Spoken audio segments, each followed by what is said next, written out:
programang ito ay rated SPG. Striktong patnubay at gabay ng magulang ang kailangan. Maaaring may masiselang tema, lengguwahe, karahasan, sexual, horror o droga na hindi angkop sa mga bata. Si Doc Carlos, tunay na ama ni Zoe.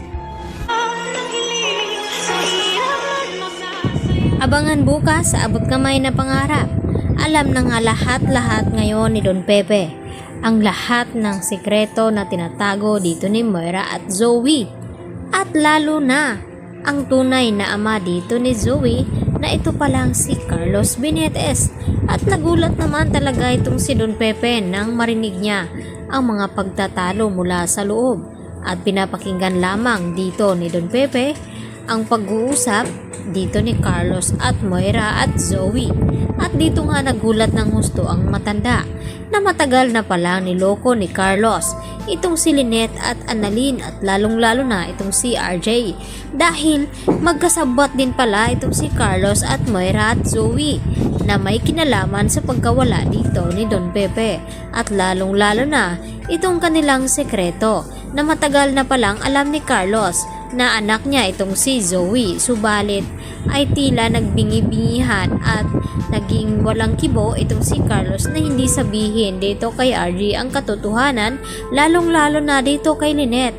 Kaya nagpupursigi itong si Don Pepe na makatakas dito kina Moira nang sa ganon ay masiwalat din ni Don Pepe dito kay Lynette ang buong katotohanan, lalong-lalo na dito kay Annalyn na matagal na pala silang niloko dito ni Carlos. At itong si Carlos wala namang kaalam-alam pagkatapos maibigay ni Lynette ang cellphone na tumawag nga daw itong si Zoe ay dito naman na nagdududa na itong si Lynette lalo na't umaalis ng hating gabi itong si Carlos. At dahil sa pagdududa dito ni Lynette ay hindi naman maiwasan ni Lynette na hindi sundan itong kanyang asawa. Kaya nagpasya ito na palihim na sundan itong si Carlos dahil masama na nga ang kutob dito ni Lynette na baka may alam itong si Carlos kung nasaan naroon itong si Zoe, lalo na nang sabihin ni Zoe na humihingi nga siya ng tulong. At dahil dito, walang kaalam-alam itong si Carlos Benetes na nakasunod pala sa kanya si Lynette. At dito naman nagulat din ng husto itong si Lynette nang marinig niya itong si Carlos na nagtatalo itong si Moira at tinatawag dito ni Zoe na kanyang ama.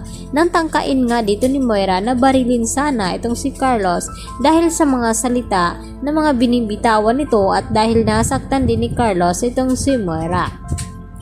At dito nga magkakaalaman na nga ba na itong si Carlos ang ama dito ni Zoe ay may malaking sikretong tinatago. At ito na nga ba ang susi na makatakas dito si Don Pepe dahil kay Lynette? At manganganib nga ba ang buhay dito nila Lynette at dito ni Don Pepe, lalo na ngayon na marami nang alam itong si Don Pepe sa lahat-lahat ng sekreto dito ni Moira at Zoe. At mas lalong hihigpitan ni Moira ang pagbabantay dito kay Don Pepe na hindi nga makatakas ito dahil kapag nagkataon ay ibubuking talaga ni Don Pepe na itong si Carlos ang tunay na ama dito ni Zoe. At dahil nakuha na nga nila itong pera, nakapalit sana sa buhay dito ni Don Pepe. Samantala, emosyonal naman na umiiyak itong si Giselle habang kausap itong kanyang pamangkin na si Annalyn tungkol nga dito sa kanyang anak na nawala. At dahil kung buhay pa sana ito ay hindi sana mangyaring malungkot itong si Giselle. At dito naman nag-usisa itong si Annalyn tungkol sa ama ng kanyang anak. Kaya yan ang ating pagkatutukan sa mga susunod na episode sa Abot Kamay na Pangarap. Bye-bye!